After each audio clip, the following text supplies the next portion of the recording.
Sebelum ke solusi kebijakan politik ekonomi Islam mengenai inflasi dan deflasi, kira-kira teman-teman di sini udah pada tahu belum apa sih yang dimaksud dengan inflasi atau deflasi? Nah, jadi yang dimaksud dengan inflasi itu adalah kenaikan harga barang dan jasa secara terus-menerus dalam periode tertentu dan penurunan nilai mata uang. Artinya kenaikan harga barang dan jasa ini tidak terjadi pada satu atau dua barang saja, tetapi kenaikan harga barang itu secara keseluruhan. Sebaliknya, yang dimaksud dengan deflasi itu adalah penurunan harga barang dan jasa secara terus-menerus dan dalam periode tertentu. Nah, artinya harga barang dan jasa ini menjadi turun. Bukannya itu baik bagi konsumen? Kalau itu berlangsung lama tentu saja tidak baik ya teman-teman. Karena apa? Karena bisa menyebabkan ekonomi itu menjadi lemah. Berikut Zimbabwe, sebuah negara yang terletak di Afrika bagian selatan, pernah menjadi sorotan dunia bukan karena keindahan alamnya, tetapi karena krisis ekonominya yang begitu parah. Mata uangnya, dolar Zimbabwe, pernah mengalami inflasi yang begitu besar hingga uang menjadi hampir tak bernilai. Dalam video ini, kita akan menyelami kisah tragis bagaimana hiperinflasi melanda Zimbabwe, memaksa warganya membawa tumpukan uang hanya untuk membeli kebutuhan dasar. Krisis ekonomi di Zimbabwe dimulai pada akhir 1990 saat kebijakan ekonomi dan politik yang kontroversial dijalankan. Salah satu penyebab utama adalah program redistribusi lahan yang dilakukan Presiden Robert Mugabe. Pertanian yang merupakan tulang punggung ekonomi runtuh ketika lahan-lahan yang sebelumnya produktif diambil alih oleh pihak yang kurang berpengalaman. Produksi pangan menurun drastis dan ekonomi mulai goyah. Bank Sentral Zimbabwe untuk menutupi defisit anggaran mencetak uang dalam jumlah besar. Namun, langkah ini justru memperparah situasi. Inflasi yang sudah tinggi berubah menjadi hiperinflasi, peningkatan harga yang luar biasa cepat dan tak terkendali. Dari cuplikan video tadi bisa kita ketahui itu apa saja sebab-sebab inflasi. Yang pertama tadi disebabkan oleh kurangnya pemasukan barang dan jasa. Karena kan mereka mengalihkan sektor pertanian mereka itu ke pemerintah. Sedangkan pemerintah itu tidak mengetahui cara mengelola pertanian yang tepat sehingga penghasilan pemasukan barang dan jasa mereka itu berkurang. Nah, itu menyebabkan inflasi di sana. Penyebab yang kedua itu disebabkan oleh peredaran uang yang terlalu tinggi di masyarakat. Nah, merupakan kebijakan pemerintah Zimbabwe yang kurang tepat dalam menangani inflasi sehingga harga satu barang saja itu bisa sampai miliaran karena nilai mata uang mereka turun. Dan juga disebabkan oleh kenaikan biaya produksi, tentunya itu kenaikan harga bahan baku dan gaji karyawan bisa menyebabkan suatu barang itu akan meningkat harganya. Nah, itu tadi sekilas penjelasan tentang inflasi. Selanjutnya akan ditampilkan cuplikan mengenai deflasi.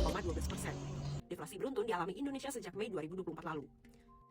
Menurut PLT Kepala BPS Amalia Widiasanti, RI juga pernah alami deflasi berkepanjangan 7 bulan berturut-turut pada Maret sampai September 1999. Tapi itu karena sebelumnya inflasi meroket, harga-harga barang turun kembali ke normal.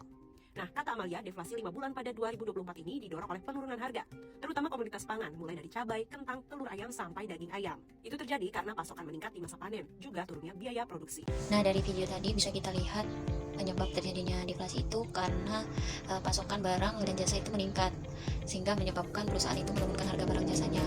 Terus karena turunnya biaya produksi, karena pendapatan mereka turun, mereka menurunkan biaya produksi mereka. Nah, pastinya deflasi dan inflasi tadi memberikan dampak bagi masyarakat dalam kegiatan ekonomi. Terus dampaknya apa tuh? Kalau yang inflasi pastinya penurunan daya beli masyarakat, karena banyak masyarakat yang tidak mampu membeli barang atau jasa yang terlalu tinggi harganya. Itu bisa menyebabkan ketimpangan sosial.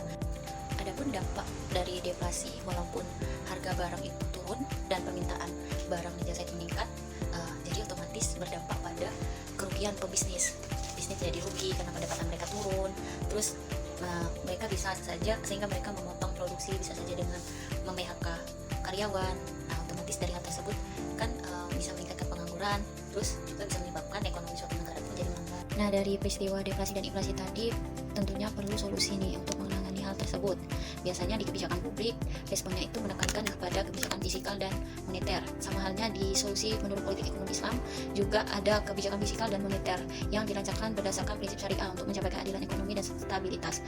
Adapun cara mengatasi inflasi dan deflasi menurut ekonomi politik Islam di kebijakan fiskalnya itu yang pertama itu dengan distribusi kekayaan yang adil. Islam mendorong redistribusi kekayaan melalui zakat, infak, dan sedekah. Ini membantu meningkatkan daya beli masyarakat miskin sehingga permintaan tidak hanya terkonsentrasi pada kelompok tertentu. Terus di kebijakan fiskal yang kedua itu bisa dengan pengelolaan belanja negara. Pemerintah diharapkan menggunakan anggaran itu secara efisiensi untuk proyek produktif yang meningkatkan lapangan kerja dan kapasitas produksi. Terus yang ketiga bisa dengan meningkatkan pajak konsumsi non esensial. Nah, pajak ini dapat diterapkan pada barang mewah, tujuannya itu untuk mengendalikan konsumsi yang berlebihan. Solusi kebijakan moneter menurut politik ekonomi Islam yang pertama itu dengan melarang pencetakan uang berlebih. Sistem ekonomi Islam melarang pencetakan uang tanpa cadangan yang jelas. Hal ini tujuannya itu untuk mencegah inflasi akibat uang beredar terlalu banyak.